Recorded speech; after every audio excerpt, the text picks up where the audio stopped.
Welcome to Podgorica, to this beautiful town, the capital of Montenegro, of this NATO ally.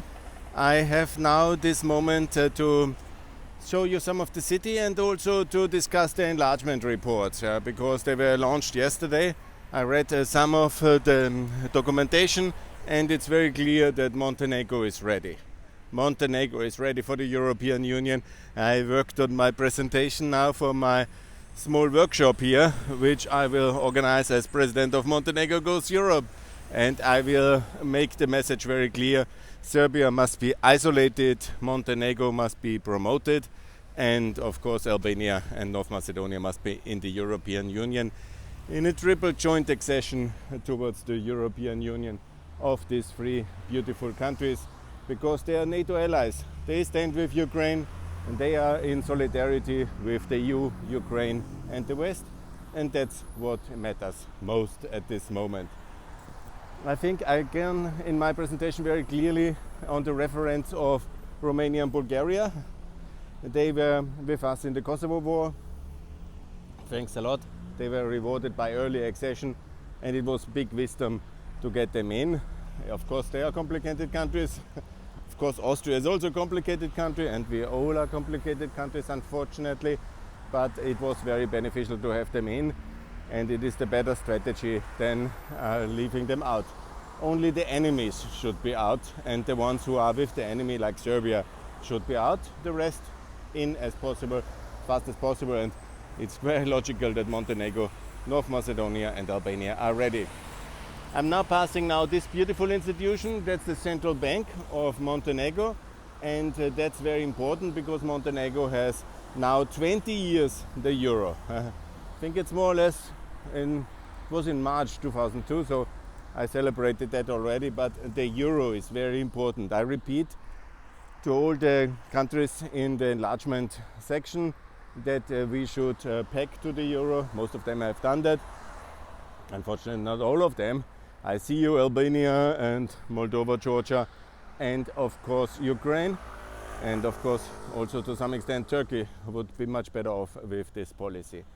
But of course the way they have done it in 2002 to also adopt the euro directly is a much better policy, and I call for all countries to do that. It makes my case for Serbia to get the euro in exchange for recognition much better. That's my peace offer to Serbia, in case they want to be serious. That's, by the way, King Nikola here, and it's a wonderful monument of him. He's the first king, the last king. In 1918, the French and the Serbs have plotted to integrate Montenegro as an outlet to the sea into the kingdom of Serbia as a reward for Serb loyalty in the war. And so Montenegro and his kingdom unfortunately disappeared. He died soon after the loss of his kingdom, and it's time to, of course Montenegro is already independent and NATO ally, but to get it fully in the West, I think it's the ultimate way forward for such a beautiful country. And it's very beautiful. I'm lucky it's not raining. Here there's the river, that's the biggest construction company here, and here there is this beautiful way forward, and I'm walking now this line with the institutions, and then I'm going to the meeting over there. It's very beautiful, and I will go to that beautiful part of the town, and that's very good. I'm now real close to the street because this guy is looking too strange for me, and I have no plan to end a discussion about my small video and my contextual beauty, and I will show you this beautiful area here. You see, it's very nice, and I love it actually. That's the old town here. There is the old town. There was this restaurant I was yesterday. This very beautiful place.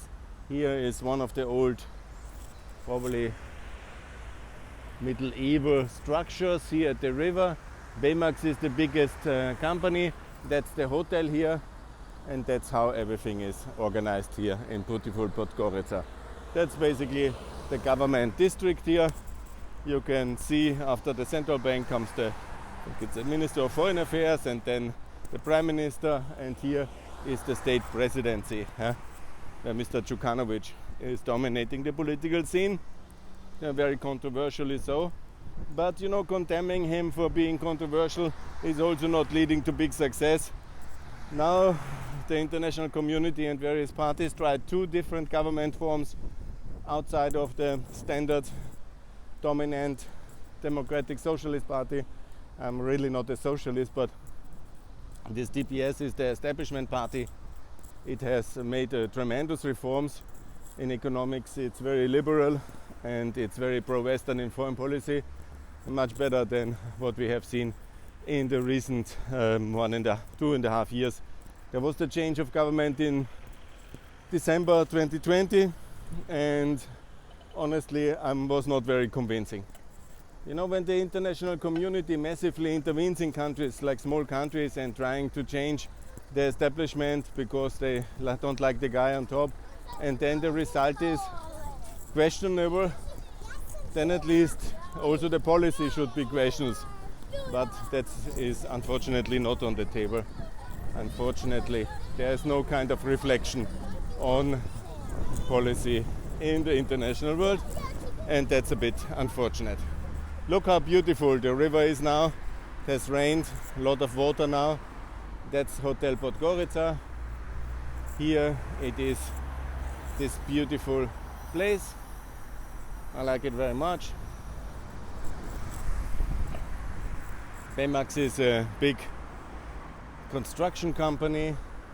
Here this famous hotel, and then obviously the river, which is a wonderful canyon up there, and it's one of the best sites to the canyon goes up here. That's the Millennium Bridge, very beautiful. But what I wanted to say about Djukanovic, the international community tried to remove him with opposition 2020, only one majority against the establishment party. Let's not call it socialist, but establishment.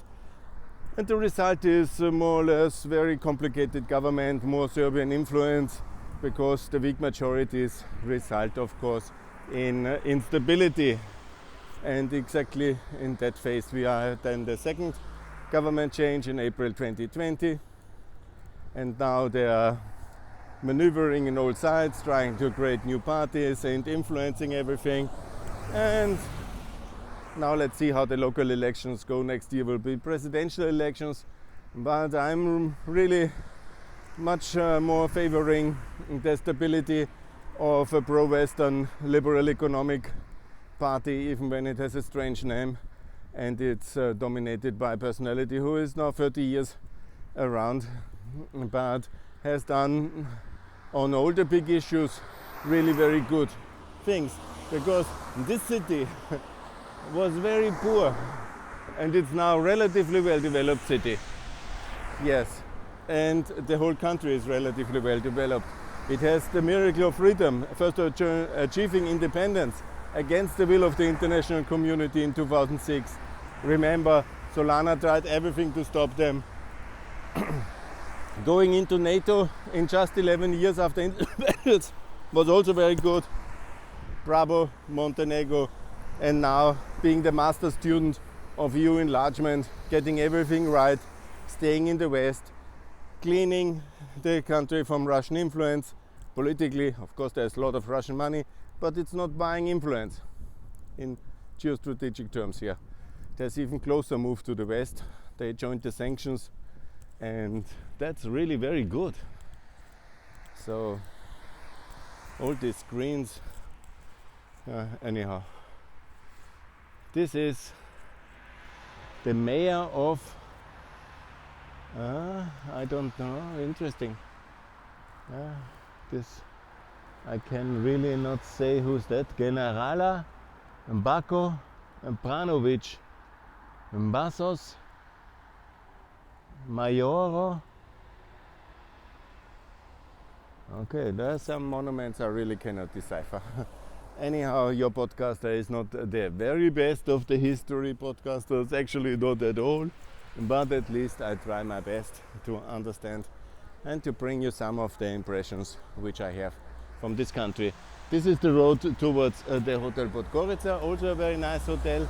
There's again some public buildings here.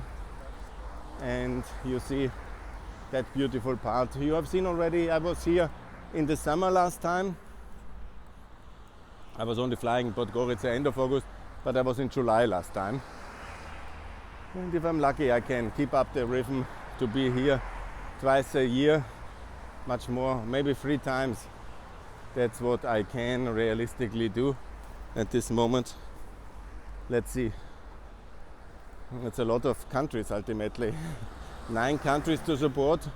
To Ukraine I cannot go. Georgia I was once this year, Moldova once, Ukraine once, and of course in Kosovo, Macedonia, Albania I was more often, Bosnia and Serbia that I was also now. I was actually 3 times twice in Bosnia and twice in Serbia, or once in Bosnia, twice in Serbia. Yeah, no, 3 times in Serbia, because I was in the summer. In April I went from the south to Serbia, and then in the summer I went from the west and once from north. It's not that I'm attacking Serbia, just protesting against their pro-Russian policy, and everybody should. Yes, I think in the war times the most important, this is the gentleman I endorse for the mayor of Podgorica. He seems to be a very reasonable person now, and he's exactly from this TPS, and I think we need no experiments more. We need some stability, pro-Western power, and that's very, very good. Yes, we have here some of these public administration buildings, and yeah, the boulevards are good, the roads are organized. Look, it's not really perfect still, like Croatia is now in most areas, but even there are areas inside Croatia which need massive investment and time. The neglect of Yugoslavia, the wars before, and of course the general centralism of Croatia, and them not listening to what I'm saying is also deeply problematic. But what I recommend now is of course federalism. I recommend decentralization, I recommend devolution, I recommend also power to the regions, yes, in Austria and also in Montenegro. I recommend also decent governance, good governance, also TPS, yes, when I endorse you I expect it. I recommend also to look at Tirana because it's much more dynamic city center, and if you want to attract investors, that's also nice to renovate your Republican Square. I cannot understand why nobody had that idea before. And just look to Tirana, it's really much better. Not to waste a lot of money on it, but to do it nicely and to animate it and build some sky towers. Why are no skyscrapers in Podgorica? Look at it. When you go to Tirana, you think you are in the 21st century. Here it's a bit quiet, huh? Compared to Tirana, obviously. But Tirana is very dynamic, yeah? Yes. So I'm now in this beautiful situation. Yeah, the politics, yeah, it's a bit of a disappointment. The euro is of course very good. Yeah, here this country has benefited enormously. I will have more opportunity to show you again some of the Koto Bay this time. That's my plan. I will do that, and I will show you some of the places which I love on the weekend, and then I will also talk and walk you through the one or the other investment which is really very impressive, and I will try to convince you that the Montenegro model is absolutely the right one for economic development, with the euro, with NATO membership, with the clear EU integration, with the takeover of all the necessary regulatory alignment in lightning speed. Basically they have done it. That was very good. They are ready, and I cannot understand the EU's position of misled by failed Macron, the Russian agent. I always say it's maybe unfair. Probably not the paid agents, probably they pay the presidents very well in France, But what is the problem is, of course, this huge pro-Russian, pro-Serbian policy. And I was happy that Lukas Mandl has made a very nice statement that he was criticizing the enlargement report, the Serbian section, because they really are confused in Brussels in this kind of constant appeasement of Serbia in the hope that Serbia will then suddenly be recognizing Kosovo, which Vucic has excluded, but he's always tangling that prospect ahead of the internationals in the hope that they will then somehow accept that. And that's of course a bit confusing, and I am very much for the contrary, for the isolation of Serbia and for the reward of good behavior. Because when you do as if Serbia would be a EU candidate country, you somehow denigrate the efforts of the real EU countries, EU accession countries. Because in Montenegro they work hard and they get the hammer. So, like in Macedonia, and then in Serbia they work with Russia and they get rewarded. Then of course it's kind of wrong incentives, because why to really do all these often complicated reforms? Because understand, the implementation of EU reforms means for the political elite that they have to somehow detach from the economic elite, and they don't this collusive atmosphere of cum cumave, or friends with friends. That's the expression they use in the Montenegro language. Cum means best buddy. This buddy-buddy system of politics and business, Mr. Fukuyama called it at one event I had the honor to attend, and the nexus between politics and economics. This is of course complicated for them, because in small countries you can oversee operations of what is the real business. You have some natural resources, like here bauxite and some minerals. You have some energy opportunities. You have the import licenses. You have the banking licenses. You have, of course, construction in tourism and in the inner city. And that's basically the big things to do, and some government procurements and defense and construction, buildings, infrastructure. And you can easily hand it out to your best 5 friends, as Mr. Rama shows very well in Albania. Actually, very good contrast. Rama wants to do fiscal amnesty just ahead of the EU integration. He wants to basically legalize all the financial gains, illicit many of them, of the last 30 years. In Kosovo, on the contrary, Mr. Kurti, both of them are center-left politicians. And Mr. Kurti, he has made a new agency to confiscate illegal gained property. And they just yesterday made a big raid to get 100 houses and confiscate them. I'm also not improving of all these methods, but you see the contrast very much so. And here you see a nice advertisement for a spa. That's very good. It's wonderful how beautiful this country really is, and it's really super modern in some aspects. It's of course still not completely reformed, because that can only happen inside the European Union. But things will certainly happen, and I'm absolutely optimistic they will. Yes, that's the contrast, between Albania and Kosovo on that side. Here obviously there's also many issues of collusion and corruption, and they are pretty much unavoidable in many aspects. And so, yes, I'm totally in favor, and that's also, I cannot understand the EU position.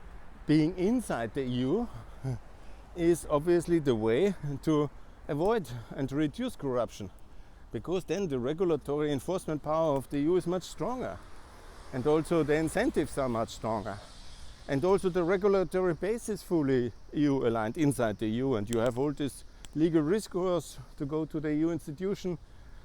You can complain, the Commission You can go to the European courts. The citizens have EU rights. I cannot understand why we reject the rights of the people. Being EU citizen is much better than only being Montenegrin citizen or Albanian citizen. So they have much more rights, for example. Very good argument, I think so. I can also not understand when we complain about corruption. Obviously the best way is to have a good legal system. The EU system, hello. And obviously the best way is also to be very, very much into that enforcement of the EU legal system. And how to do that? Obviously, once you are in the EU, that's much easier to enforce all these things. Here that I recognize again, we were here, there was a pan-European office, and that was where we spent some time. And then I'm entering this area with the other hotel where I have my meeting, and I show you, basically it's straight walking on from the bridge towards this area. And that's the new building site. That's one of the German investments. It was very controversial privatization some 20 years ago or so, 15. I remember that one. Yeah. So inside the EU it's much better for the people, for the businesses. Of course it's a bit complicated to do it, and then they are a bit reluctant to do that, to break this nexus between business and politics, but it's the best way to do it.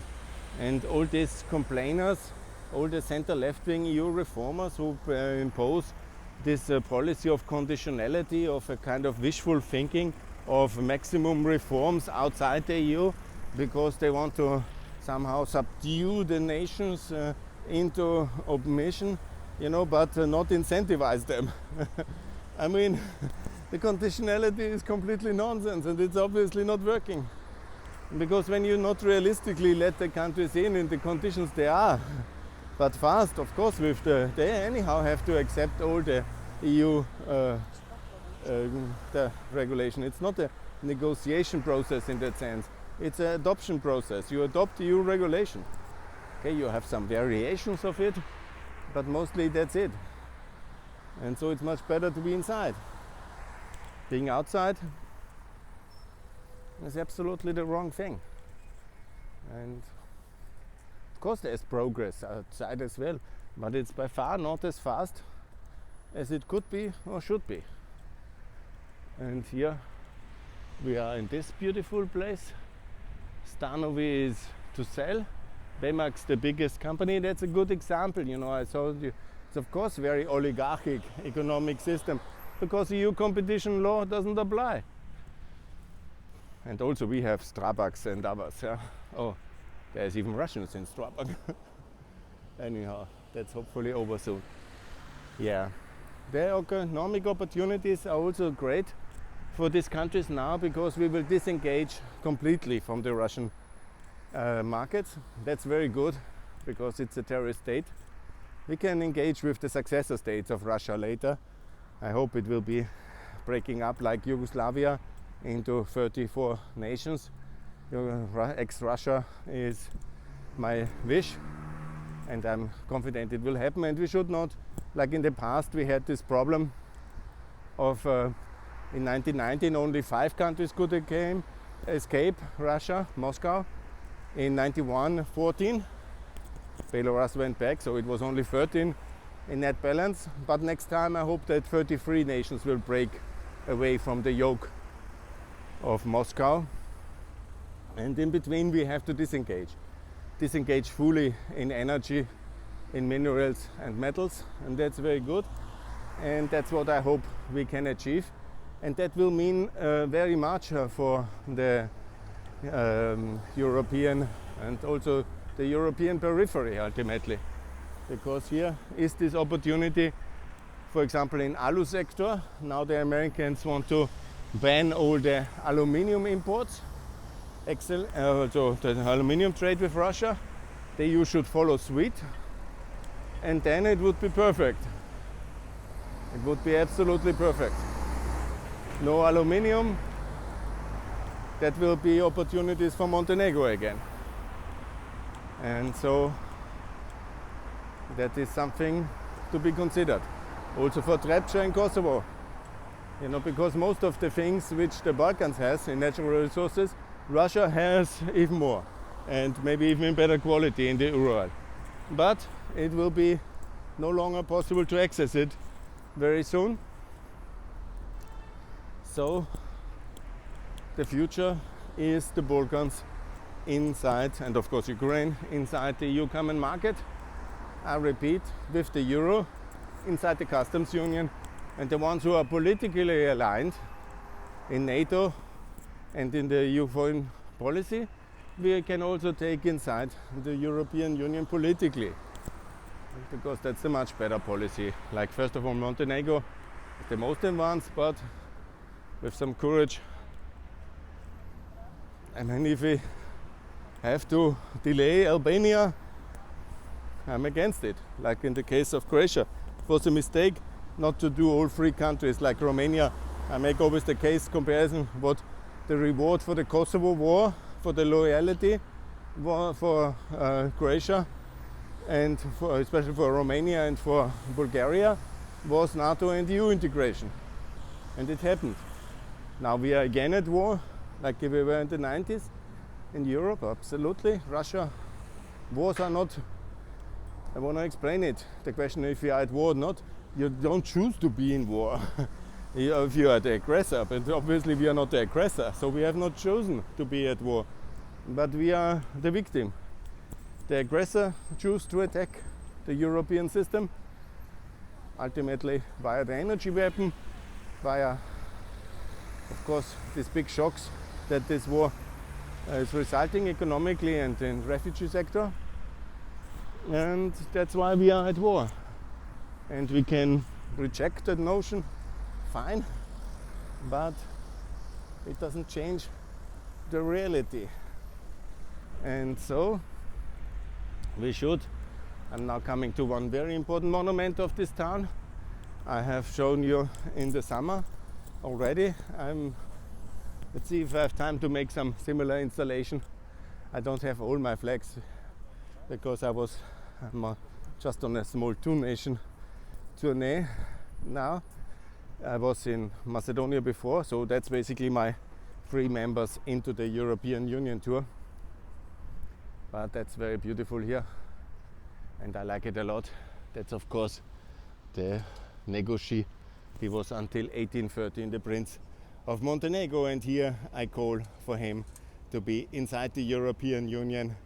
I think the prince would be very happy. The bishop, Prince Bishop is his best title, and I call for him to be. And you see, this country is advanced, it's ready. There's the OECD presence. Here you see the flag of Kosovo flying high.